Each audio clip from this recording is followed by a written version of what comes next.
खबर मुंबई से आपको बता दें, महाराष्ट्र के नवी मुंबई में सनसनीखेज वारदात हुई है। 20 साल की युवती की बेरहमी से हत्या कर दी गई। हत्यारे ने हड्डियां तोड़ी, पत्थर से चेहरा तक कुचल दिया। गुरुवार से लापता थी 20 साल की यशस्वी शिंदे। युवती के बॉयफ्रेंड दाऊद पर हत्या का शक है। और इस बीच आपको बता दें कि नवी मुंबई में यशस्वी हत्याकांड मामले में जांच तेज हो गई है। पुलिस ने जांच के लिए 3 टीमें गठित की हैं। जांच के लिए क्राइम ब्रांच की 2 टीमें बनाई गई हैं। तो ये मामला सन्न कर देने वाला है। 20 साल की युवती की बेरहमी के साथ हत्या कर दी गई।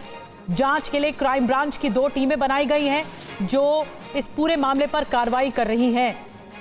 हत्या का शक बॉयफ्रेंड पर है, लड़की के बॉयफ्रेंड पर। और बताया इसमें यह जा रहा है कि इस मामले में परिजनों से भी पूछताछ की जा रही है। 10 बड़ी बातें इस केस से जुड़ी हुई क्या है आपको बताते हैं। निर्ममता, बर्बरता की सारी हदें पार कर दी गई। शरीर के अंगों को तोड़ा गया। प्राइवेट अंगों पर जख्म के निशान किए गए। प्राइवेट अंगों के कपड़े फटे हुए थे। सिर मुंह को कुचल दिया गया। पत्थर से चेहरे को कुचला गया। पीठ पर कई बार वार हुए हैं। पेट पर भी हमले के निशान सामने हैं। छाती पर भी हमला किया गया। दुष्कर्म की अभी जांच की जा रही है। इस मामले में इन्वेस्टिगेट पुलिस कर रही है। और पुलिस ने बताया है कि यशस्वी बेलापुर की एक कंपनी में काम करती थी। परिवार ने उसके लापता होने की शिकायत दर्ज कराई थी कि लापता है उनकी लड़की। झाड़ियों में किसी ने उसका शव देखने के बाद पुलिस को इसकी सूचना दी, फोन पर जानकारी दी। आज सुबह 2 बजे के दरमियान हमारे पुलिस स्टेशन को एक फ़ोन आया था कि उरन रेलवे स्टेशन के सामने एक झाड़ी में एक लड़की की डेड बॉडी पड़ी है।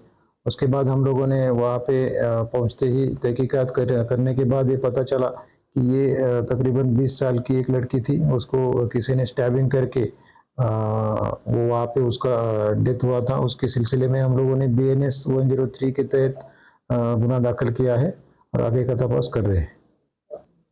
लड़की यशस्वी शिंदे नाम की उरन की रहने वाली थी। वो बेलापुर में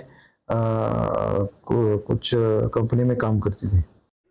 तो पुलिस को आपने सुना, लेकिन यशस्वी की जो हत्या हुई वो किसी फिल्मी कहानी से कम नहीं है। अब दाऊद पर आरोप लग रहा है, इनके बॉयफ्रेंड पर। क्या दाऊद ने बदला लिया है? क्योंकि सवाल इसीलिए 2019 में यशस्वी ने दाऊद शेख पर दर्ज कराई थी शिकायत। 14-15 साल की उम्र में पॉक्सो के तहत FIR दर्ज कराई थी।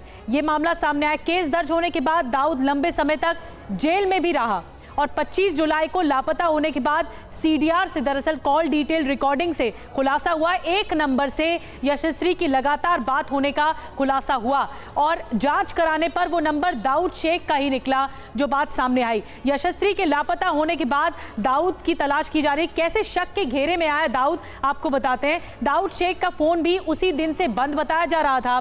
बाद में यशस्वी का क्षत विक्षत जो शव है वो मिला और यशस्वी की हत्या को लेकर उसके पिता सुरेंद्र शिंदे ने क्या कुछ आरोप लगाए हैं, आपको सुनवाते हैं। शिंदे माझी मुलगी यशस्वी हिच्या उरणमध्ये निगरून हत्या झालेली आहे। दाऊद शेख नावाच्या जिहादीने केलेली आहे। और राजीव इस पूरे मामले पर हमें ज्वाइन कर रहे हैं इस वक्त सीधे मुंबई से।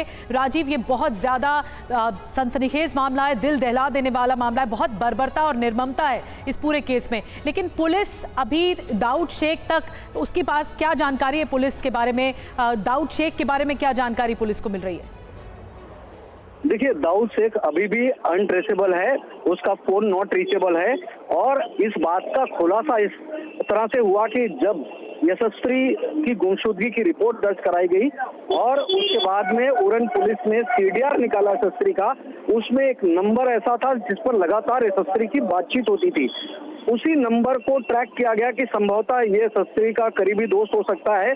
लेकिन जब उस नंबर को आइडेंटिफाई किया गया तो पता चला ये उसी दाऊद शेख नाम के व्यक्ति का है जिसे कभी यशस्वी उनके और उनके परिवार ने ही, जिसके ऊपर FIR कराई थी जब यशस्वी नाबालिग थी। अब विषय यही होता है कि क्या जिस नाबालिग लड़की ने कभी FIR दर्ज कराई थी एक शख्स के खिलाफ, आखिर उसी शख्स से दोस्ती कैसे हुई? क्या उस शख्स ने जेल से निकलने के बाद में जानबूझकर एक मकसद के तहत यशस्वी को अपना टारगेट किया, अपनी दोस्ती और मोहब्बत के जाल में फंसाया और उसके बाद में इतनी निर्मम तरीके से हत्या कर दी? पुलिस ने इस बात की पुष्टि की है कि लगातार दाऊद शेख उसके संपर्क में था, वो फरार है। फिलहाल 5 टीमें बनाई गई है, जिसमें 2 क्राइम ब्रांच की भी टीम है जो दाऊद की तलाश कर रही है। नजर बना के रखिए राजीव, बहुत बहुत धन्यवाद आपका। इस पूरे केस से जुड़ी हुई बड़ी डिटेल्स राजीव बता रहे थे, लेकिन राजीव ने जो बातें बताई उसी से ये सवाल उठता भी है कि क्या 5 साल बाद दाऊद शेख ने बदला लिया है। यशस्वी की जिस बर्बरतर तरीके से हत्या की गई है उसकी वजह से लोगों में भारी नाराजगी है। अब इस हत्याकांड पर सियासत भी तेज हो गई है। या घटनेचा जेवढा निषेध करावा तेवढा कमी आहे, पण अशा घटना होऊ नये ही समाजात काळजी घेण्याचा आणि ज्यांनी कोणी केलंय, आता पोलिसांनी सांगितलंय 2 दिवसामध्ये प्रत्येक गोष्टीचा छडा लावतायत, त्यांचं आश्वासन आहे म्हणून हा सर्व जमाव समाज शांत आहे। नाहीतर 2 समाजांमध्ये तेढ निर्माण न व्हावी याच्याकरता आम्ही प्रयत्न करतोय, पण याचा अर्थ संयमाचा अर्थ हा होत नाही की सर्व हातबल आहेत।